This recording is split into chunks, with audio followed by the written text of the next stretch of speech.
Welcome to the Human Capital Innovations Podcast, your go-to source for personal, professional, and organizational growth and development.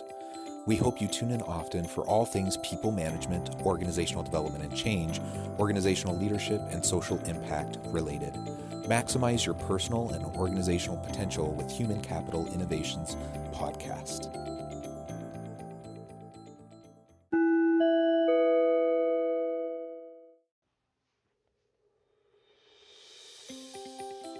Welcome to the Human Capital Innovations Podcast. In this HCI podcast episode, I talk with Michele Molitor about overcoming imposter syndrome to rebuild trust in self and others.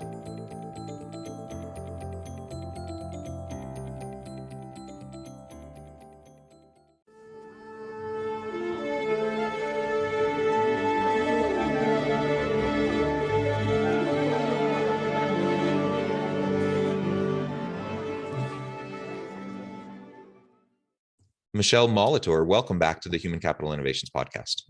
Hey, thanks for having me, Jonathan. I'm excited to be here. Yeah, it's great to have you back. We chatted, maybe 3-4 months ago, had a really great conversation. Today, we're going to extend that. We're going to continue our dialogue. And today, we're going to focus on imposter syndrome. We're going to talk about overcoming imposter syndrome. It's such a common thing. So many people really wrestle with it, and how to rebuild by overcoming imposter syndrome, how to rebuild our trust in self and in others, and how we can do that not only in our personal lives, but also within the workplace. Because I think so many people really do struggle with imposter syndrome, especially when you find yourself in a new role at work. You're in a new leadership capacity. You're taking on a new project, a new challenge that you've never done before. I think it's only natural that we question ourselves.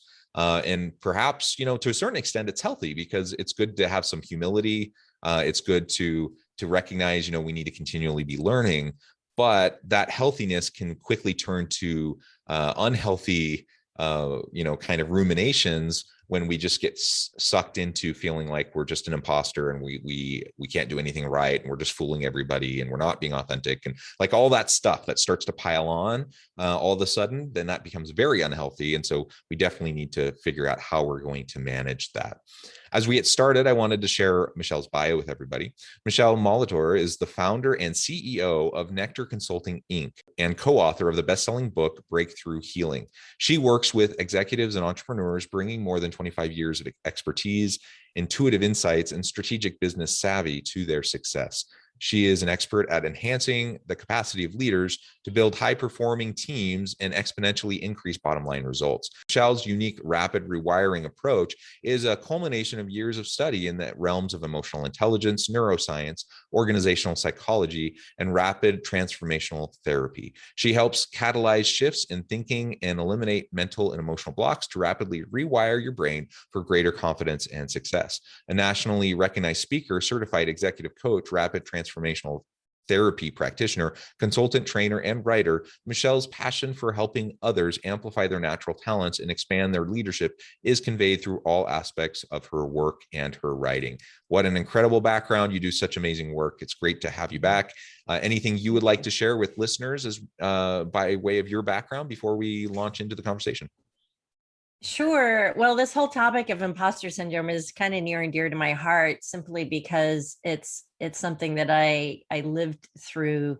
In my former career, I was a creative director in web development in high tech, and had been moved to San Francisco at the height of the .com boom back in 2000, dating myself a bit, but it was a great ride until there was a couple of folks that I hired on my team, two gentlemen who I hired for my team, who made it abundantly clear to me that they didn't really like working for a woman. And their comments, their actions, their behaviors all very quickly chipped away and eroded at my confidence and created a very large case of imposter syndrome. And oh my gosh, and who am I? I'm a fraud. I'm going to be found out. And ultimately, it led me to getting fired. And it was a super painful experience, Jonathan. It shook me to my core, because I had spent, the first 10 years of my career trying to figure out, how do I get to the corner office and create this level of success? And I thought I had finally gotten there, only to, fall off my idea of who I saw myself to be, and I didn't know who I was anymore. And so I discovered coaching to help me figure out what to do next. And in the process of being coached, discovered my true calling to become a coach. So I changed careers, started my company Nectar Consulting in 2001, and have been doing it ever since. And I've been on this quest to find out and to understand what creates confidence. Why do some people seem to be really confident and others don't? And have really gotten deep into the neuroscience of how our brains work and how our emotions work, and how that rules us and moves us through the world. And so helping people reclaim their confidence, overcome this imposter syndrome, feeling like a fraud and who am I, and I don't know what I'm supposed to be doing in this moment, is really a deep-seated passion of mine. And I really love the work that I get to do in the world, both with individuals and with organizations, to help them rebuild confidence and to take their lives and their success to whole new levels of joy and satisfaction. So it's a blessing to be able to do this work, and I'm excited to be here with you to talk more about it with your listeners. Yeah. Yeah. Thank you so much. And I think we can relate. I think most listeners can relate to the whole imposter syndrome element, and we've all felt it. And I actually question anyone who's never felt imposter syndrome. I'm thinking maybe you're a little bit, maybe you need to do a little bit more self-reflection. Like I said, that to a certain level, it's healthy, to recognize that we're in over our heads a little bit, that we don't really know what we're doing, and that we need to continue to learn, to grow, to lean on the expertise of those around us. All of that is necessary and healthy. Where it becomes problematic is when we just really where we just get overwhelmed by it, and where we just feel like we can't do anything, and we listen to the naysayers, or we allow the negative self-talk in our own brains to take over. And instead of allowing, this realization that we don't have it all figured out to push us towards continual growth, we allow it to, to just really pull us down. And so that, of course, we don't want that to happen. And I think, like in academia, I'm a scholar practitioner. I'm a university professor and consultant. And in academia, it's super common. You hear about it all the time, especially, unfortunately, with women in academia or people of color in academia. I think they deal with it even more than a middle-aged white dude like me experiences it. But there's a really high level of expectation in terms of the research that we do, in terms of the expertise that we're supposed to have. And so it's a very common thing for people to feel like they suffer from imposter syndrome, even though oftentimes, if I'm doing a particular study, or if I'm going to a conference to present on a particular study, I'm probably the one in the room with the most expertise on that specific niche thing that I'm talking about. That doesn't mean I know everything, but in that one specific area, I probably know as much as anyone else, or more than anyone else. And so it's okay to have the confidence. It's okay to recognize that, no, I do know what I'm talking about. And we don't need to give into the negative voices in our head. So finding that balance, I think that's a hard thing for people to have some humility, some intellectual humility, but also have, enough confidence to be able to move forward and to not get stuck in place. I also think I contrast it with, on the one hand, you have the insecurities that manifest through imposter syndrome. On the other hand, you have the insecurities that manifest through people beating their chest and acting like a peacock, right? They're running around trying, all this faux confidence. They're trying to act like they know everything they're doing, and they're overcompensating for their insecurities. And so that's also unhealthy. So we're not proposing that I've never liked the term, for example, fake it till you make it. There's a certain level of truth to it. And as it relates to imposter syndrome, we all are building the plane while we're flying it. Nobody knows exactly what they're doing. Exactly. But we want to strive for some authenticity, and we don't need to pretend like we know everything, and we don't need to put down or belittle other people to try to make ourselves look better or to feel better. That's just a flip side of the insecurity coin, and we don't want to go there either. And unfortunately, that's just human nature, right? But I think the key word there, Jonathan, is often being authentic, right? Authentically being yourself and bringing the knowledge that you have to the table, and sharing that with others, and knowing that we don't know what we don't know about the things we don't know about.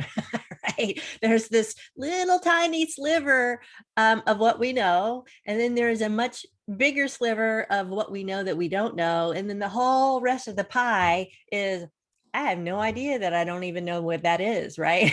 So when you can stand in that perspective, it's much easier, I think, to be humble. The challenge is the programming that we're raised with, right? um it's the environment that we grow up in, good, bad, or ugly, right? And I work with people with all sorts of levels of trauma, but it's that soup that we swim in as a child that informs us how we have to move through the world to be safe, right? You have to be perfect. You have to have all your T's crossed and your I's dotted, because if you're not, you're bad or wrong, or you won't be loved or whatever. And it's those very fundamental needs that we all want. You look to Maslow's hierarchy of needs. We all do need those things. And if your love is conditional as a child based on your performance, then it creates a whole host of coping mechanisms, right? That moves you through the world. And at the same time, it also helps you become the strong, resilient person that you are. And you have to start to look at the shadow side of that to see what parts of that are not serving me. Am I overworking? Am I being a workaholic? Am I being a perfectionist? That is actually getting in the way of someone's happiness and fulfillment and well-being. And so it is a fine line and a balance. I'll admit that I'm a recovering workaholic, and recognizing that my need for perfectionism and working all the time was a way to avoid feeling the things that I didn't want to feel. Feeling inadequate, feeling not enough, feeling like you didn't have it all together, feeling like a fraud. And so if I just kept moving, right, I used to lovingly refer to myself as a whirling dervish, because I was always spinning plates and spinning tops, thinking, well, if I just acted busy enough, right, then I would be enough. And then I would be able to prove myself to those that I thought I had to prove myself to, that I was good enough, right? And what I found through my years of study is that being enough comes from the inside, not from the outside.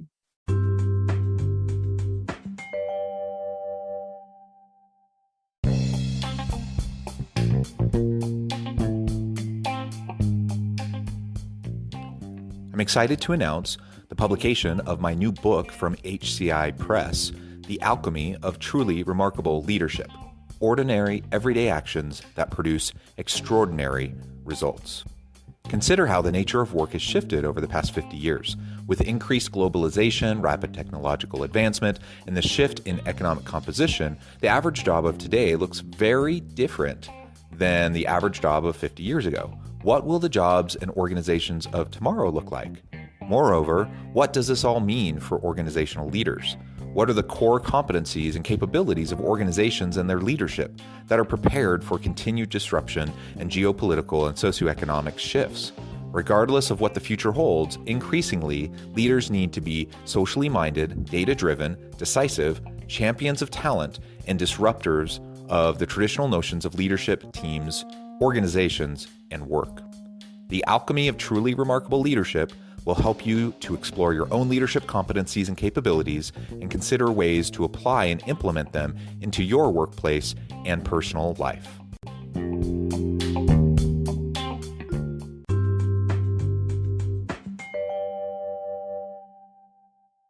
Yeah, I really love that. And that's an important point. Like, our innate value is not determined on the external environment. It's not determined by others around us.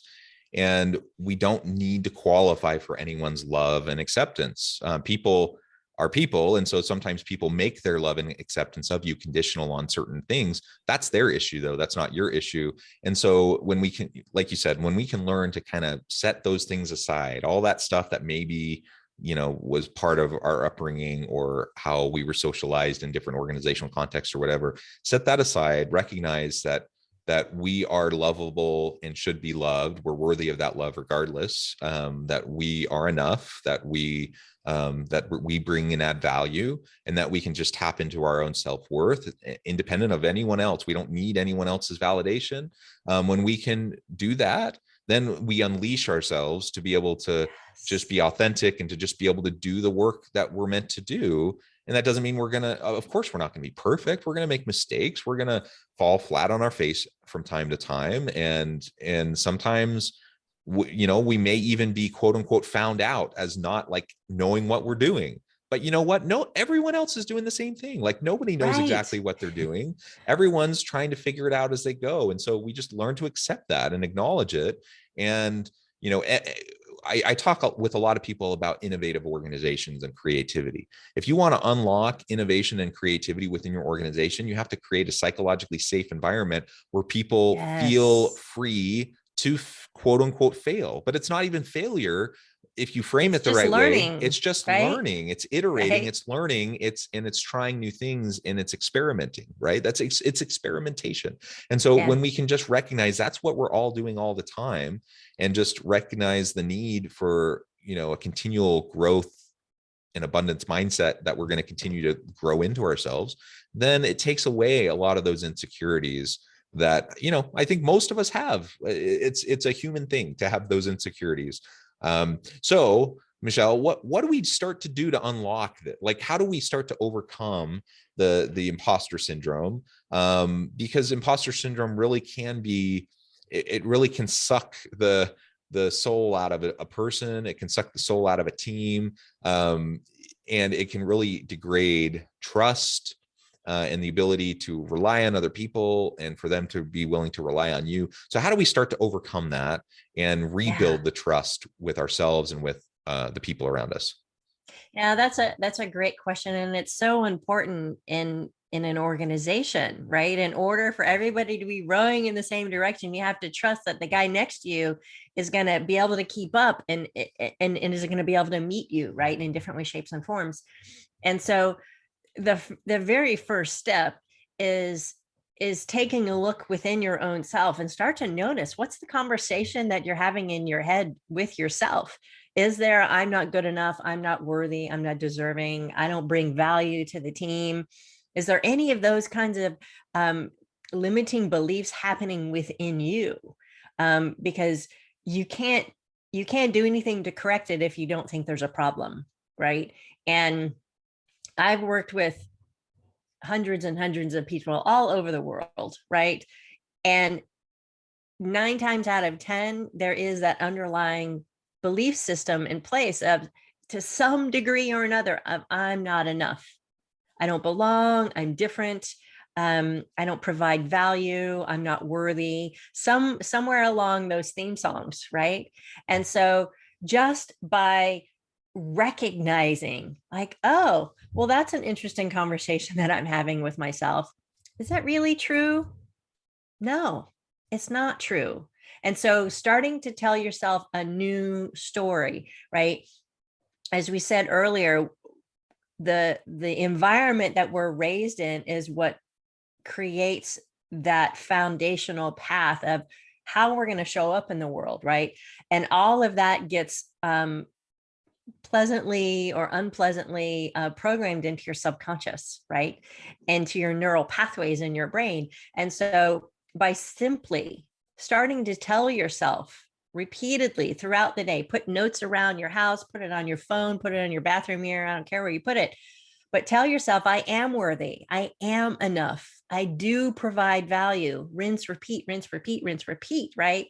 Because as you do that, your brain likes repetition. So the more you tell yourself something, the more true it becomes for you, good, bad, right or wrong, healthy or unhealthy. So if you've been telling yourself, oh, I'm not enough, I'm not worthy, that's just the neural pathway, the go-to pathway in your brain. So you can change that, right? Neuroplasticity shows us that you can rewire your brain. So telling yourself these new thoughts is the first step in getting you there to rebuild your self-trust, Yeah, and right? can I just comment on that? Because I mean, we see caricatures of this, like the old Saturday Night Live skit where the guy's looking in the mirror and he says something like, "I'm loved, I'm enough, and everyone likes me." Or do you Right. remember that? Like, so Yes, it, you're good looking. yeah, I so like you. You're smart, right? It's true though. it Talk to is, yeah. yourself in the mirror. It makes a huge So difference. we joke about it, and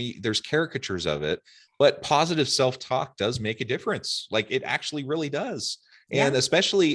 especially, and you probably don't, like, we think it's cheesy when we talk about positive self-talk. Nobody really question. I mean, so many people walk around kind of muttering under their breath negative self-talk, where they have stuff going on in their minds all day long. Like, and that has an impact. Nobody questions that. So why do we question that if we can just change the narrative in our mind and how we talk to ourselves, that it could have a positive impact? And sometimes it means looking in the mirror and just having like a positive, some positive affirmations of A ourselves that heart to we tell heart with ourselves. yourself in the Yeah, and that's mirror. okay. And it doesn't need to be cheesy, and it doesn't need to be a joke. Like, it's serious, and it really can work. And here's the thing why the negative self-talk is so easy and so accepted, Jonathan, is because it's what's familiar. I mean, if you think about it, as a child, how many times do we tell children, no, no, don't do that, no, don't touch that, no, no, no, no, no, no. So that negative self-talk is already programmed in at a very young age. It's what's familiar. Your brain likes what's familiar. So the unfamiliar is the place that feels a little uncomfortable and a little weird, right? So when you're talking to yourself in the mirror, like, wow, you are enough, you are beautiful, you're brilliant, you're talented, it does feel a little funny at first because you're not used to necessarily receiving that kind of positive feedback, especially from yourself, right? And so the more you do it, the better it feels, and the better it feels, the more you do it, right? Because the more you do something that feels good, that positive self-talk, it actually creates little bursts of dopamine in your brain, right? Your happy chemicals. And so it becomes a new neural pathway of, oh, this is a place to go to instead of the old pathway. And eventually you can literally overwrite the tape completely, and then it Yeah. just disappears itself, right? It's Yeah. amazing. Well, and I used to feel weird about this, but I can't remember if we mentioned this on the podcast last time I was talking with you, but I think listeners who listen frequently, that I have dogs. I walk my dogs. I love walking my dogs around the park. And I find myself when I'm walking my dogs, either talking to them as we walk or talking to myself as we walk, and I'm talking out loud. And I used to feel goofy about that. Like, that's so dumb, and people are going to see me, and what are they going to think? And over time, I just kind of let go of that. I'm like, who cares? And so I just, talk to myself and about all sorts of things. And maybe that is weird. Maybe I've got a screw loose in my head. But honestly, I don't feel like, now that I've kind of let go of that, like, external expectation of people might think I'm weird, I find it to just be a really healthy thing. Like, I go out and I can just do self-reflecting as I'm walking around. I can kind of mentally steel myself up for like an upcoming meeting that I'm nervous about, like just those positive self-talk types of things, or just kind of working through a scenario out loud to myself with my dogs. And maybe it's the emotional support element of having dogs there with you. I don't know, but I found it to be quite helpful for me. And it's just a simple exercise of just being able to have that conversation. And over time, I've learned that, yeah, I'm not perfect. Yeah, I make mistakes. Yeah, I don't always know what I'm doing, but you know what? Things really aren't that bad, even when I don't know what I'm doing, and I can get through this, and I can learn from the experiences that I have. Absolutely. One of my very first coach trainers way back when, his I have such great high regard for him, and the name of his company is It's All Made Up, because it is. If you think about it, everything's all made up. We assign labels to things. This is a lamp, this is a computer, this is a microphone, right? But before the microphone was invented, it didn't have a name, right? And we created this thing and we called it a microphone, right? And so if you can start to think about the assessments, the assignments that you're giving to things, the judgments that you're putting on things, right or wrong, good or bad, true or false, right? Then you get to question it. Is that true? Is it really, really true? Because if it's not, then you can let it go, right? Yeah. It's all of those judgments and assessments and labels that have been put on things for so long that it's just part of society. We just accept it as true. But you get to choose for yourself. If you want to call it something different, Yep. if you want to call yourself something different, then that's the thing to do, right? Yeah, exactly. The social construction of reality, it's a fun field to really look into and to learn from. Well, Michele, it has just been a real pleasure. I really love chatting with you. The time has flown by. I recognize we're just about out of time for today. But before we close, I wanted to give you a chance about your work and then give us the final word on the topic for today. Yeah, sure. You can always find me at nectarconsulting.com, right? We talk more about the team development and the employee well-being programs we have there, or come visit me over at michelemolitor.com, michelemolitor.com, where I talk more about the one-on-one work that I do with folks. And there you can get, you can download my latest free ebook on imposter syndrome. Do you have imposter syndrome? 6 triggers that are crushing your confidence. So I'm happy to have a complimentary discovery call with folks if they're curious to know more, and happy to be of service if I can. Wonderful, wonderful. Well, thank you so much, Michele. It's been a pleasure. I encourage listeners to reach out, to get connected, to find out more about what Michele can do for you. And as always, I hope everyone can stay healthy and safe.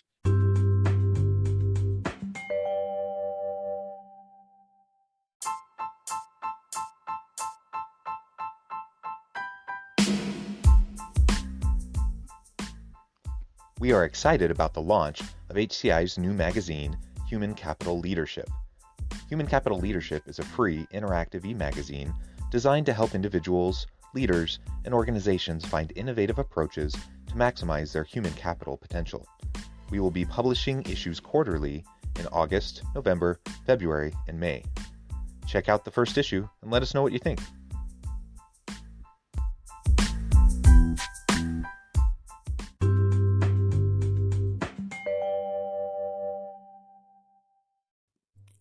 Thanks again for joining us for this episode of the Human Capital Innovations Podcast.